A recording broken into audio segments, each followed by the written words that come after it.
I couldn't have imagined in my wildest dreams at that point that 40 years later we would be reminiscing about those days.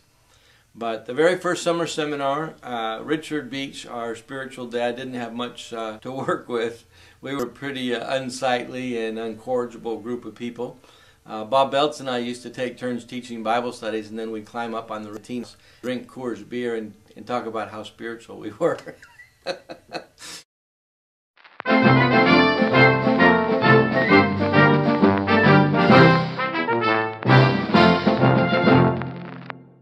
Love you, and I love the way you love me, but quit making me pray.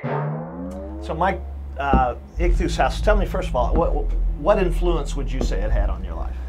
Well, I mean, it set the whole foundation of my spiritual life. I mean, I'm a brand new believer, three weeks old in the Lord, right off of FCA camp, and it's Bob Lehleitner and Richard Beach, Bob Belts.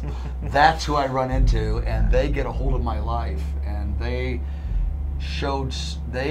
told me how much value I had to God and what I could do with God, and how important the little things that I would do in my life, how important they were to the Lord.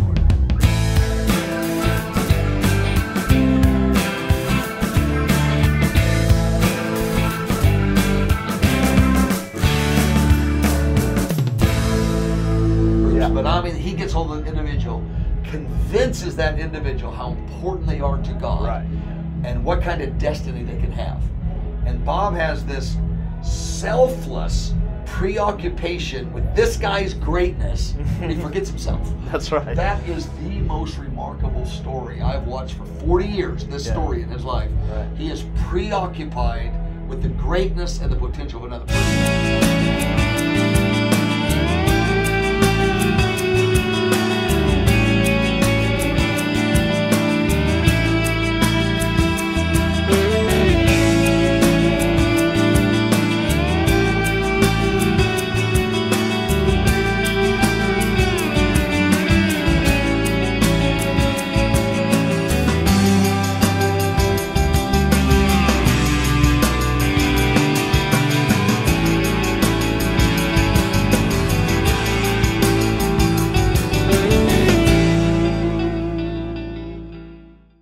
When I came on staff at Colonial Pres in 2004, no one ever articulated the 5 pillars of Icthus for me. By that time, nobody sat me down and said, hey, this is what we do, this is how we do it. And so when I was asked to do this video, when I was asked to come and share and reflect about the 5 pillars of Icthus, I remember thinking, what are the 5 pillars of Icthus? And I believe it was Craig McIlvaine who wrote down on a whiteboard, well, here they are. And it's like, I've never seen these or never heard of these, but as I started to reflect a little bit about specifically my time at Colonial and my interactions with Bob, it's like, oh, I've seen this before. I know what this is. For example, the whole idea of ministry is relational. When I first arrived on staff, Bob kind of pulled me aside one day and said, hey, look, Walker, student ministry is really easy. You pray for kids and you hang out with kids. Please don't complicate it. And I remember thinking, okay, that's what I'm here to do, and that's what I'm going to do. And in that, he was basically saying, hey, ministry is relational. A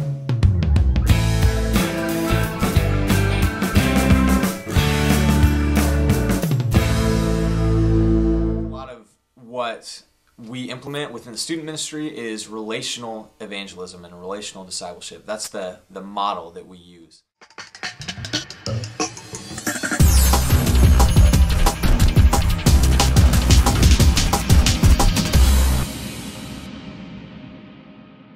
Of course it's relational. That's what ministry is, isn't it? He walks in the Spirit, and he walks by faith, and then he loves people, and he listens to people. He told me once, you go in, basically you look for the person that no one's talking to, and you make them, basically you go make them feel like the most important person in the room. And I've seen Bob do that again.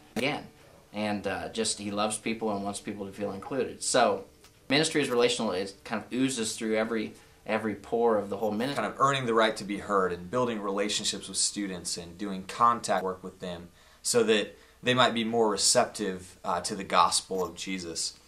And so that's, a lot of what we do is we go and we meet students where they're at on their turf and get to know them where they're at instead of necessarily inviting them into a program.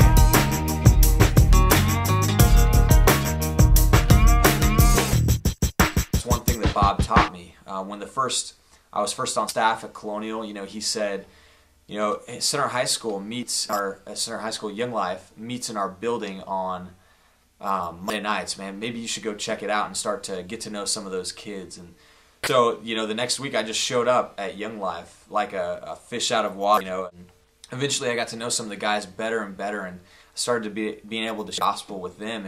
And some of those guys started coming around Colonial more and coming to church on Sundays. And so for me, it was Bob's advice that, started with, maybe you should go out and try and meet those students where they are and try and build those relationships with them, that allowed me to get to know them better and invite them into a community of faith on Sunday mornings and Wednesday nights, and being able to disciple them. And one of those guys has gone on to be on summer staff here at Colonial, and it's just been an awesome opportunity to get to know him better. And then he's reproduced that same model, and he's gone on to disciple other kids.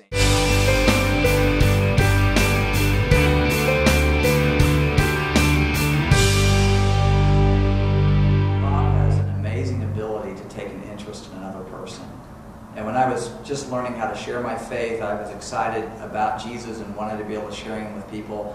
I would watch how Bob would interact with kids that he met for the first time, and he would just focus in on them, really ask them questions that he seemed to really want to hear the answer to. And again, modeled, this is what it looks like to take an interest in love of another human being. And I've tried to do that in my ministry ever since, and I think about Bob's example many times when my mind's drifting off and I'm not paying attention to somebody. I'll think at times about how Bob could zero in and make you feel like you're the most important, most special person in the world.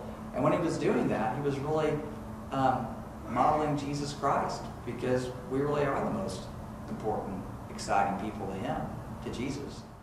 He just regularly and consistently and faithfully did the things that ultimately mattered, because they're about relationships. They weren't about being the best expert at anything, but it's about being loving and about being prayerful and about being present in the life of others. And that's shaped me. What have I said before? If Richard was the Marx of Christianity, if Richard was the Marx of Icthus, then Bob has been the Lenin.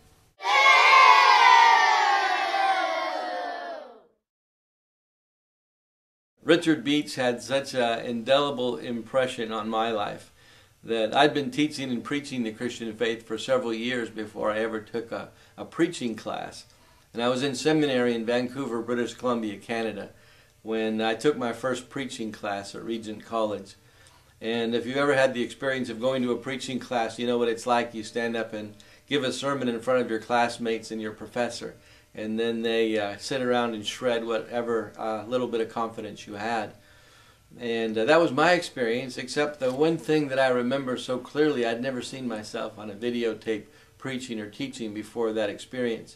And the thing that just really captured was, although it was me in the video, I felt like in some ways I was looking at Richard Beach. The way I handled myself, the way I gestured, the way, at least part of the way I talked, although I could never claim to be a teacher to his scale, I could see him in me. And that really is what discipleship is all about, and what the Icthus ministry is all about. It's about the ministry of discipleship. A person implanting and imparting the gift of Jesus Christ from one life to another life. And that really is, at the end of the day, what ministry is all about. Jesus.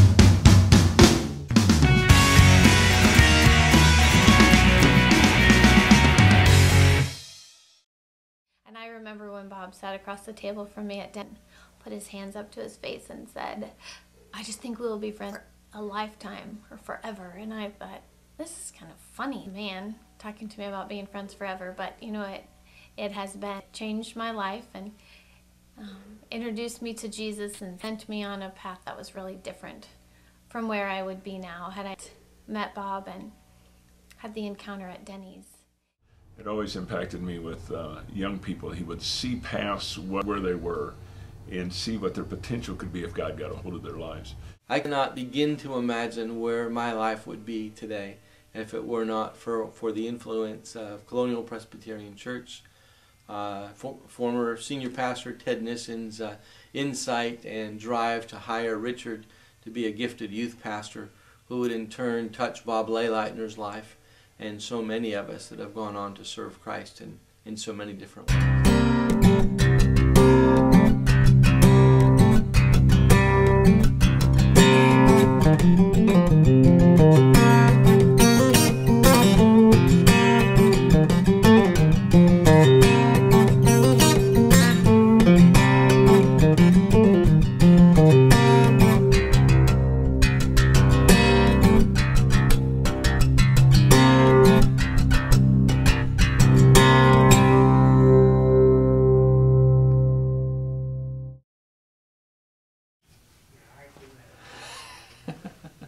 All right, here we go.